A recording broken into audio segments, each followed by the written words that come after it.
Hi friends, welcome to மண்வாசம் channel. இன்றைக்கி பார்த்தீங்கன்னா ஒரு மருத்துவ குழம்பு தாங்க வைக்க போகிறோம். வாத நாராயணன் கீரையுடைய குழம்பு தான் வைக்க போகிறோம்.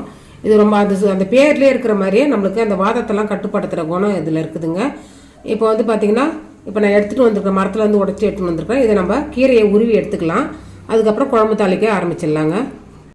அவ்வளோதாங்க, எல்லாத்தையும் க்ளீன் பண்ணி எடுத்தாச்சு. இது இப்படியே இருக்கட்டும். இப்போ கேஸ் ஆன் பண்ணிவிட்டு ஒரு கடாய் வச்சுக்கோங்க. நம்மளுடைய சொன்ன மாதிரி மருத்துவ குழம்புன்னும் போது நல்லெண்ணெயில் தாங்க செய்யணும்.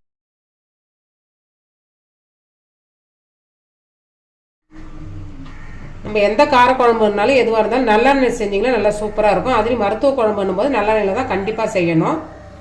அடுப்பை வந்து ஸ்லோவாக வச்சுட்டு 1 டீஸ்பூன் அளவுக்கு ஜீரகம் சேர்த்துக்குங்க. அதேமாதிரி மிளகும் 1 டீஸ்பூன் அளவுக்கு மிளகு சேர்த்துக்குங்க. இப்போ நான் சின்ன வெங்காயம் எடுத்து வச்சுருக்கேங்க. நல்லா ஒரு 50 கிராம் அளவுக்கு நான் உரித்து வச்சுருக்கிறேன். பாதி அளவுக்கு நம்ம வந்து இப்போ இந்த எண்ணெயில் போட்டு வதக்கிக்கலாம். நல்லா ஒரு கைப்பிடி அளவுக்கு பூண்டு எடுத்துக்கோங்க. அதையும் சேர்த்து இந்த எண்ணெயிலே சேர்த்துக்கலாங்க. அது கூட ஒரு தக்காளியை 4 கட் பண்ணி சேர்த்துக்கலாங்க. 2 பச்சை மிளகா இதெல்லாம் சேர்த்துட்டு ஒன்று சேர லைட்டாக வதக்கி விட்டுக்கலாங்க.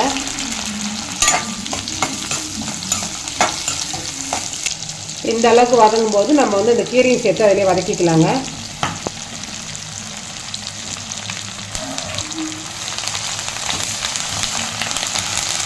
நல்லா கீரையும் சேர்த்து ஒன்று சேர நல்லா வதக்கி விட்டுக்கலாம்.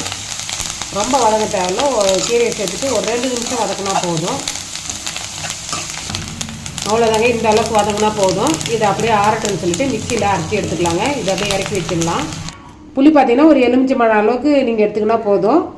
இதை ஊற வச்சு வச்சுருக்கோங்க. இப்போ இதை நல்லா கரைச்சி எடுத்துக்கலாம். இப்போ குழம்பு வைக்கிறதுக்கு அடுப்பில் சட்டி வச்சுக்கோங்க. எப்போவுமே குழம்பு மீன் குழம்பா இருந்தாலும் சரி, காரக்குழம்பா இருந்தாலும் சரி, சட்டியில் வச்சிங்கன்னா, மண் சட்டியில் வச்சிங்கன்னா சுவை நல்லாயிருக்கும். நல்லெண்ணெய் பார்த்தீங்கன்னா ஒரு 50லேருந்து ஒரு 60 ml வந்து எண்ணெய் சேர்த்துங்க. தாராளமாக எண்ணெய் இருக்கணும் இதுக்கு.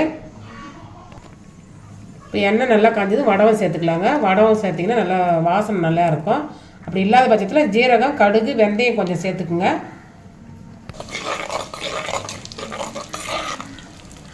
நல்லா அந்த வடம் வந்து நல்லா வெடிக்கணுங்க.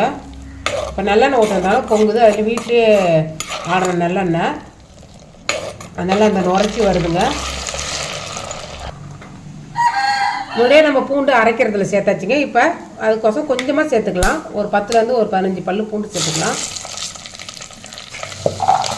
அது கூடவே சின்ன வெங்காயம் சேர்த்துக்கலாங்க. நல்லா வதங்கணும். அந்த வெங்காயம் வந்து நல்லா சுருள வதங்கணும் இந்த எண்ணெயிலே. அப்படியே வதங்கட்டுங்க. இப்போ நம்ம அதுக்குள்ளே இந்த கீரையை அரைச்சி எடுத்துன்னு வந்துடலாம்.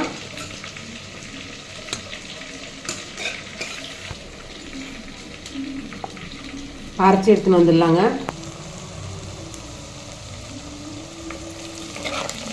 நல்லா இந்த அளவுக்கு நல்லா வெங்காயம் வதங்கணுங்க.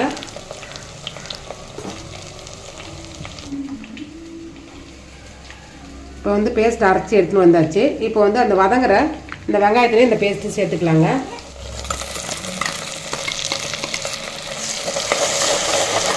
அடுப்பு வந்து ஸ்லோவாக வச்சுடுங்க.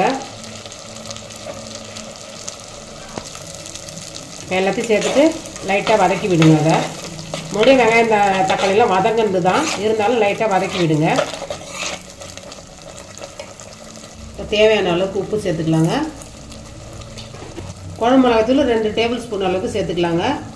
நீங்கள் காரத்துக்கு தகுந்த மாதிரி சேர்த்துக்கு. முன்னாடி நம்ம பச்சை மிளகாலாம் சேர்த்துருக்குறோம், மிளகுலாம் அதுக்கு தகுந்த மாதிரி சேர்த்துக்குங்க. நான் 2 டேபிள் ஸ்பூன் அளவுக்கு தான் சேர்க்குறேன். அதையும் சேர்த்துட்டு நல்லா கலந்து விடுங்க. இப்போ கரைச்சி வச்சுருக்க புளியை சேர்த்துக்கலாங்க.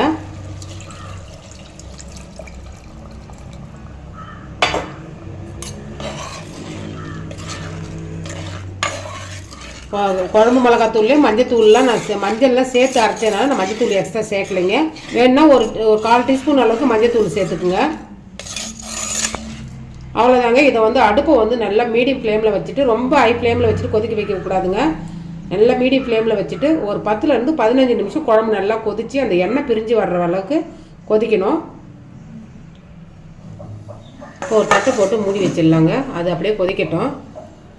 அவ்வளோதாங்க, குழம்பு நல்லா ஒரு 10 நிமிஷமாக கொதிக்குது. நல்லா அந்த எண்ணெய் பிரிஞ்சு வந்துருக்கு பாருங்கள். இதுதான் நல்லா குழம்பு கொதிச்சதுக்கு அடையாளம்.